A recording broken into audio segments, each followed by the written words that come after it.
Welcome to Grace Fellowship Baptist Church Wednesday evening Bible study for Wednesday, February 8th, 2023. We are in 2 Samuel chapter 3, verse 6. During the war between the house of Saul and the house of David, Abner has been strengthening his own position in the house of Saul. Now Saul had a concubine named Rizpah, daughter of Aiah, and Ishbosheth said to Abner, "Why do you sleep with my father's concubine?" Abner was very angry because of what Ishbosheth had said, and he answered, "Am I a dog's head on Judah's side? This very day I am loyal to the house of your father Saul and to his family and friends. I haven't handed you over to David, yet now you accuse me of an offense involving this woman. May God deal with Abner, be it ever so severely, if I do not do for David what the Lord has promised him on oath, and transfer the kingdom from the house of Saul, and establish David's throne over Israel and Judah from Dan to Beersheba." Ishbosheth did not dare to say another word to Abner because he was afraid of him. We begin to see the political intrigue in Israel that begins here and ends up being with David as king. God is still working. He is fulfilling his word through Samuel, that he spoke through Samuel. And David will soon be anointed king over whole Israel.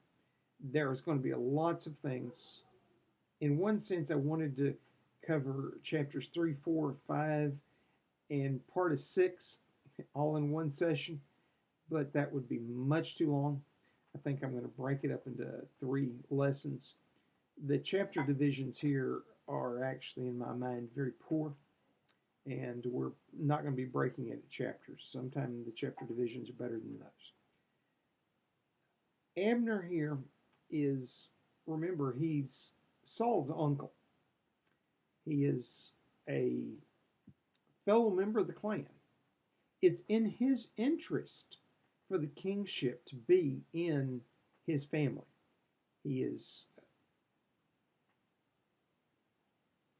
actually probably pretty old. However, he may have been younger than Saul. Saul was an old man.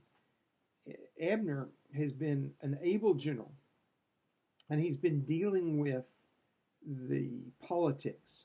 He's the one that made Ishbosheth the king after Saul and Jonathan and his brothers died, and he's been loyal. And he's been doing his politics, making sure he's the power behind the throne. He understands that Ishbosheth is a weak leader, and that there needs to be somebody strong to keep the country running smoothly. And he's been taking on that role of shadow king in one sense. He's the kingmaker. And he's been doing good politics. And we're unsure exactly what he has done with Saul's concubine, Rizpah. Ishbosheth accuses him of having sex with her. If he had taken her as wife or even taken her as concubine, that would have not been viewed as immoral. What Ishbosheth is actually accusing him of is marrying a former queen to establish himself as king.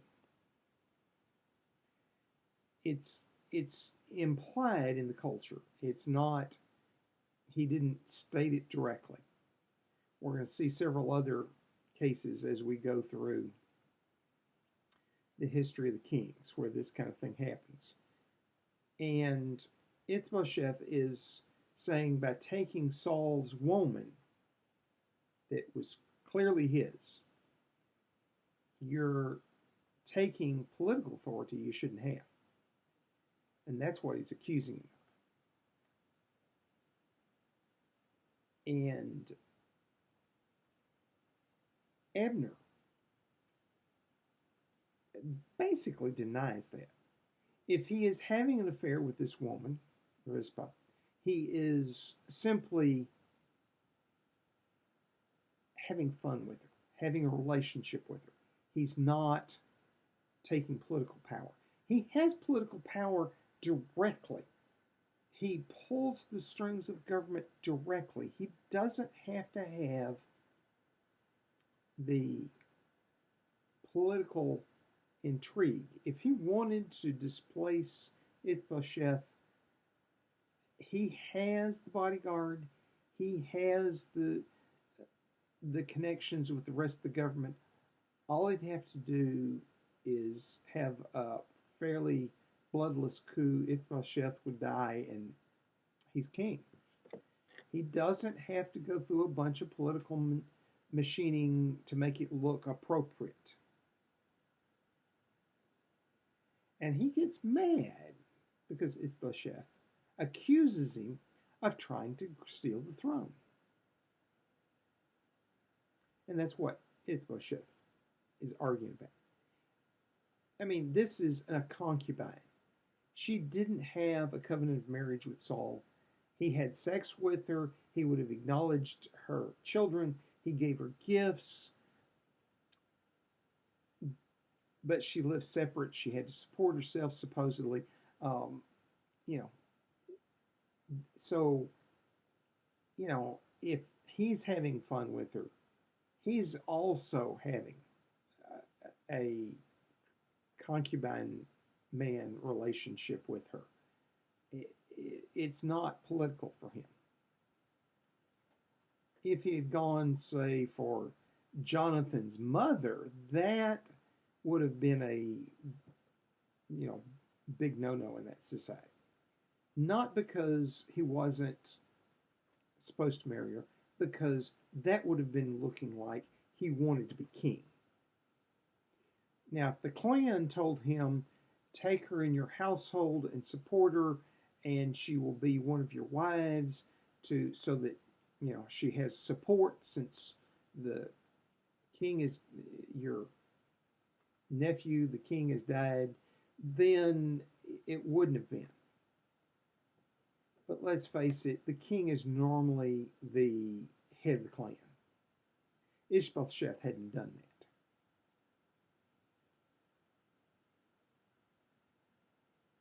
that. And Abner, of course, is a general. He's a military man.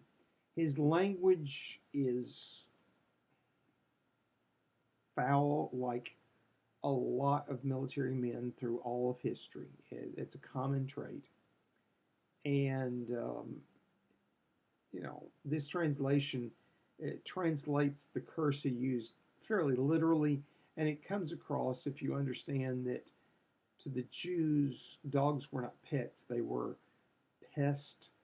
They viewed them a little lower than rats. There was village dogs that kept up with the garbage, that ate the garbage, that kept the rats down and stuff like that, but nobody petted them. Nobody pretended they were their pets or they liked them. And he's saying that, is he a dog's head? It's a curse. He's saying Ishbosheth is cursing him, implying that. And he flatly says, because you have done that and said that, I'm going to hand the kingship over to David like Samuel said it would happen. I'm not doing it for myself. I'm doing it for the good of the country. And if you're not going to be king, and I'm fixing to make sure you're not king, it's going to be David. Abner is obeying God. He's trying to maintain the government as it was.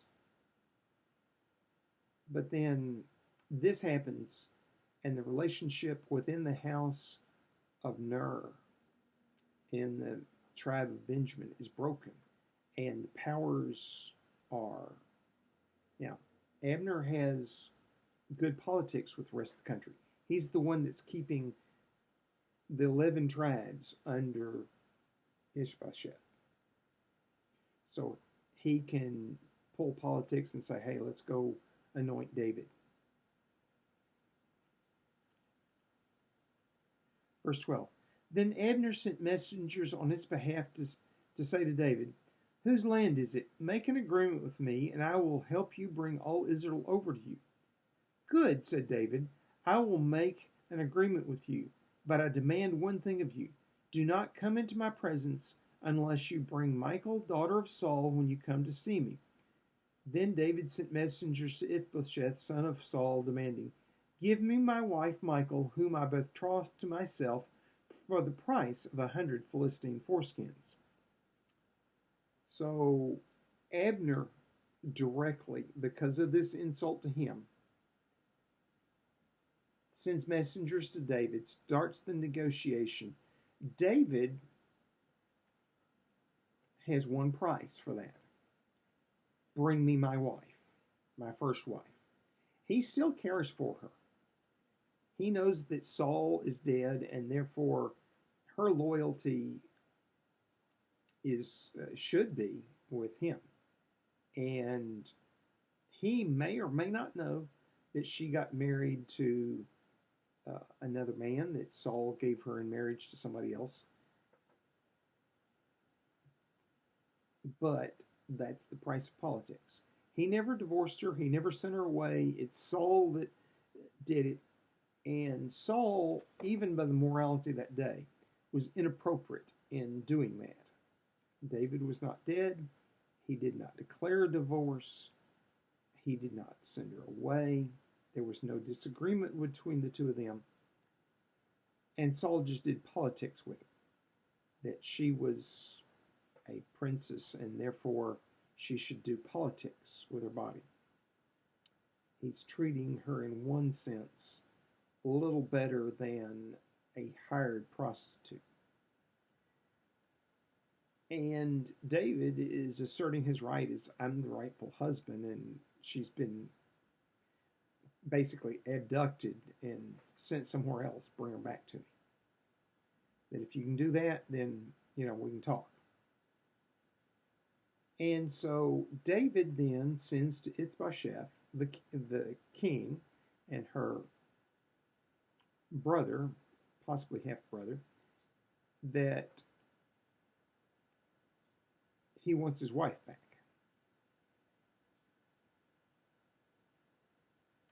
Verse 15.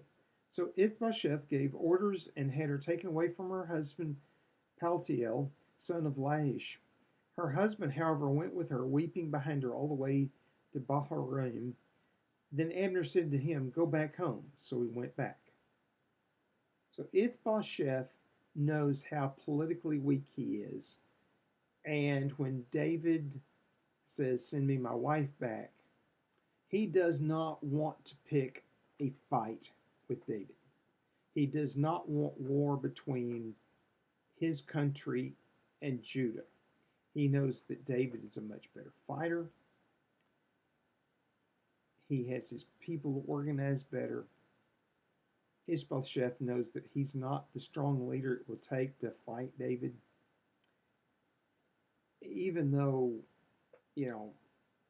he also probably understands the moral dilemma that she is David's rightful wife. And he paid the bride price. It was publicly acknowledged that he paid the bride price. There was never, ever public divorce. And he says, she's mine, bring her back. And so he calls, has his sister go to David. Now, the second husband cares for her. He wants his wife. He thought he legitimately married her.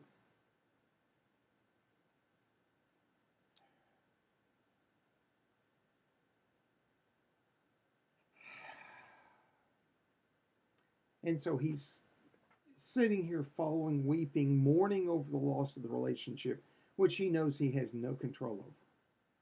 If he can't control Ishbosheth, he knows he can't control David. Abner sees him doing this and basically, to save his life, says, "Go back home.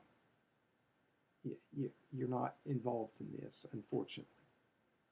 He knows that David may kill him as an adulterer. David, you know, Abner doesn't know David's character well enough to know exactly what he's going to do. But in that culture, that would have been allowed. If the father took your wife away from you and handed him to another man and says you're now married to her, if the other man shows up, killing him as an adulterer would have been allowed. And when you're dealing with high politics like this, fights between two kings, and you're the peon married to the ex-wife, or, well, yeah, you're not in a good position. And Abner does not want to have the problem of having Paltiel with him, the second husband with him. He doesn't need that political complication. So he sends him back home. He goes. Verse 17. Abner conferred with the elders of Israel and said, "For some time you have wanted to make David your king. Now do it, for the Lord promised David, 'By my servant David I will rescue my people Israel from the hand of the Philistines and from the hand of all their enemies.'" Abner also spoke to the Benjamites in person. Then he went to Hebron to tell David everything that Israel and the whole house of Benjamin wanted to do. When Abner, who had 20 men with him, came to David at Hebron, David prepared a feast for him and his men. Then Abner said to David, "Let me go at once and assemble all Israel for my lord the king, so that they may make a compact with you, and that you may rule over all of your heart desires." So David sent Abner away, and he went in peace. So Abner is following through on his threat to Ishbosheth, his promise to David. He's gone and done politics with the leaders of Israel. He's even done politics with the leaders of Benjamin, so that they will follow him and follow David. And Ishbosheth will just simply be an unimportant man. And he's gotten assurances from everybody that, yes, we want to anoint David king. He goes as emissary from those 11 tribes to David and says, "Everybody wants to anoint you king. Let's organize this." And he comes with a retinue, 20 men with him. And David feeds him. He treats him with the proper respect that you would have of a dignitary entering the king's court. And he feasts them, and Abner says, "We'll make this covenant, we'll make it happen. Let me go back, and we'll bring all Israel down here, and we'll anoint you king." And David is, they agree to this and sends Abner away in peace. Now, there's a problem. If you remember the first battle where the 12 men from each side all grabbed each other and stabbed each other to death at the same time, and then there was war, and Abner was general protecting Ishbosheth, and Joab's brother ran behind him, was chasing Joab down, trying to win the battle by killing the general from the other side. And Abner stabbed him through the gut with the blunt end of his spear. Abner's got to be a strong man. And kills him. One of 13 deaths on that side. His brother, Joab, remembers this. He's out for blood. Verse 22. Just then David's men and Joab returned from a raid and brought with them a great deal of plunder. But Abner was no longer with David at Hebron, because David had sent him away, and he had gone in peace. When Joab and all the soldiers with him arrived, he was told that Abner son of Ner had come to the king, and the king had sent him away, and they'd gone in peace.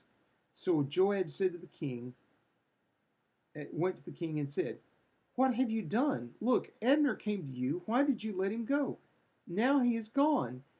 You know Abner, son of Ner. He came to deceive you and observe your movements and find out everything you are doing."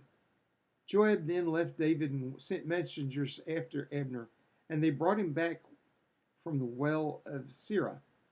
But David did not know it. Now when Abner returned to Hebron, Joab took him aside into the gateway as though to speak with him privately, and there, to avenge the blood of his brother Ashiel, Joab stabbed him in the stomach, and he died. Lots of political intrigue going on here.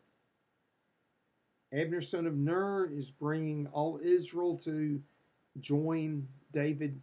David agrees to this, basically makes a treaty, sends him away in peace because that's in David's interest. Let's do this peacefully, do it quietly. Yes, we're going to have a coronation that's big and loud and public, but let's do it without a civil war. Let's do it peacefully. Joab, on the other hand, is out for revenge for his brother's death. Now, it was in warfare, and such a death was actually allowed. It was not considered murder. You were fighting an enemy, defending yourself in war, and he even warned him off, says, I don't want to have to kill you. Go fight somebody else, and before he kills him.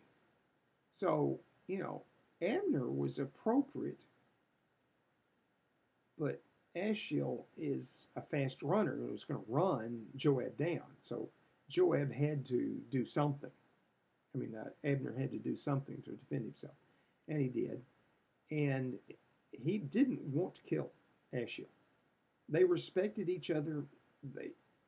Abner probably knew in the long run David was going to be king, and this man and me will necessarily need to be leading forces under David.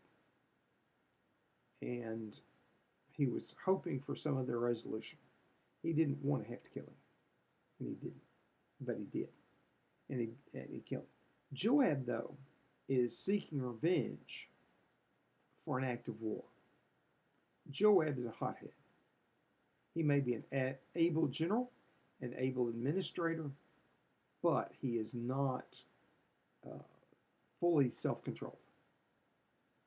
And he pulls some dirty politics. Without David knowing it, he calls Abner back, pulls him off into private, and kills him in private to avenge his brother's death. Take revenge.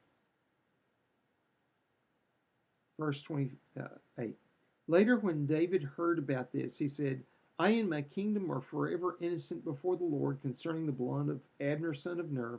May his blood fall upon the head of Joab and upon all his father's house. May Joab's house never be without someone who has a running sore or leprosy, or who leans on a crutch, or who falls by the sword, or who lacks food." So David curses Joab and his whole father's house. Now, Joab is one of his near relatives. I'm remembering he's a cousin. So this is a serious thing. He's asking God to curse Joab and his family.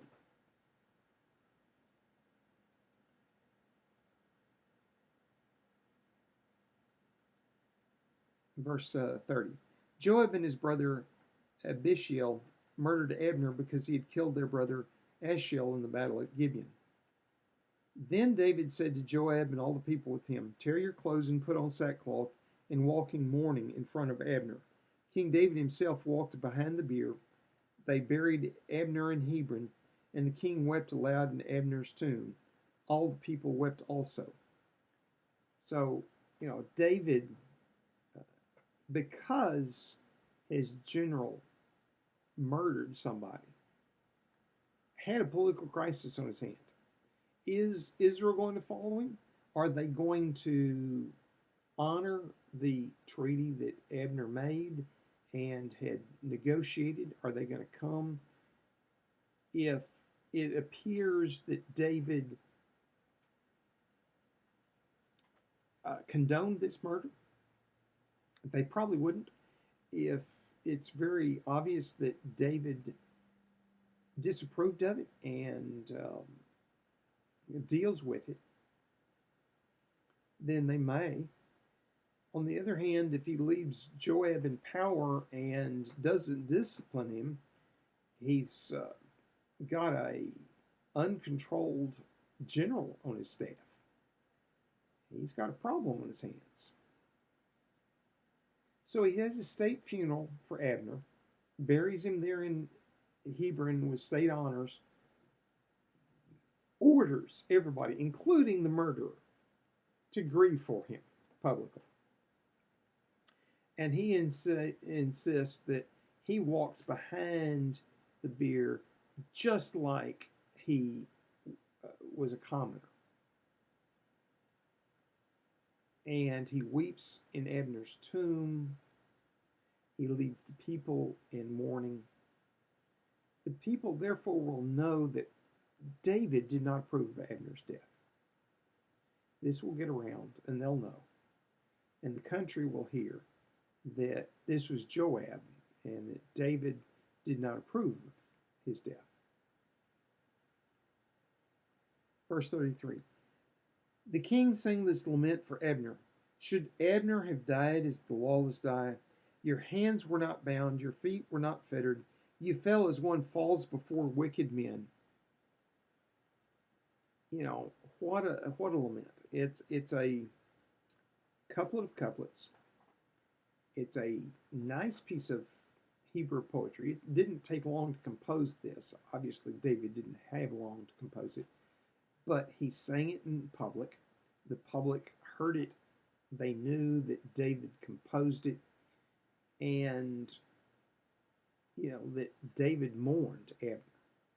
That this was not part of how he's going to overcome the country, lead the country. And the last half of verse 34. And all the people wept over him. Then they all came and urged David to eat something while it was still day. But David took an oath, saying, May God deal with me, be it ever so severely, if I taste bread or anything else before the sun sets. All the people took note and were pleased. Indeed, everything the king did pleased them. So on that day, all the people and all Israel knew that the king had no part in the murder of Abner, son of Ner. Then the king said to his men, Do you not realize that a prince and a great man has fallen in Israel this day? And today, though I am the anointed king, I am weak. And these sons of Zeruiah are too strong for me. May the Lord repay the evildoer according to his evil deeds. And so all of Israel knew that David was not involved in the murder of Abner, son of Ner, and that he could do nothing about his generals and what they had done. He is in a very bad political predicament, but his public mourning makes it obvious to the country that he is not pleased with this situation. And we're going to leave it there, because if I go into chapter 4, I basically have to get all the way to verse 5 of chapter 5. If I break it in 3 parts, this is the next natural breaking point, and there's another breaking point, and we'll deal with that. So I'm going to stop here. It's an interesting story, and when I read it, it is such good political intrigue. I generally sit down and read from the end of 1 Samuel through chapter 5 in one sitting, because it's just so interesting. It is a good story. If it was fiction, it would be fascinating. Since it's truth, since it's real, since it's history, it's even better than fiction. It's really cool how God does it all, orchestrates it all. And all the political intrigue and mechanism that goes on. And God was in charge of it all. Holy Father, thank you for making David king. Thank you for making David holy, that you put him through experiences like Nabal so that he learned not to take revenge in his own hands, that he was a righteous man, not avenging himself, but letting you do it, not seeking power directly, but knowing you were going to give it to him and preparing for it, and then when it was given to him trying to be just and right. Lord, help us to be like that whether we have earthly authority and power or not, we'll use what authority and power we have correctly to honor you and glorify you, that we will always stand for truth and righteousness. In your holy name, amen. This past week has been interesting. I did work every day this past week, and in the sleet and snow and ice. The parking lot at work was a skating rink on Thursday, but by Friday it had all melted. I'm glad we're going to be able to meet on Wednesday. It looks good. It looks rainy, but and a bit chilly, but it'll be fine to meet. I'm glad we made the decision not to meet last Wednesday. Oscar has started a wonderful new series. I like it. If you haven't heard it, go out to the website and watch the service. Hear his sermon. It's very good. I urge you to do that. I am Frank Reich, Associate Pastor of Family Ministry at Grace Fellowship Baptist Church, and your host here for Wednesday evening Bible study. I hope to see you on Wednesday. This tonight is Monday, February 6th. I've had a very interesting day today. I'll talk to you about it in person, but a lot going on in my family. I hope to see you Wednesday. If not, we'll see you here on YouTube, and hope to see you Sunday. Y'all have a blessed week.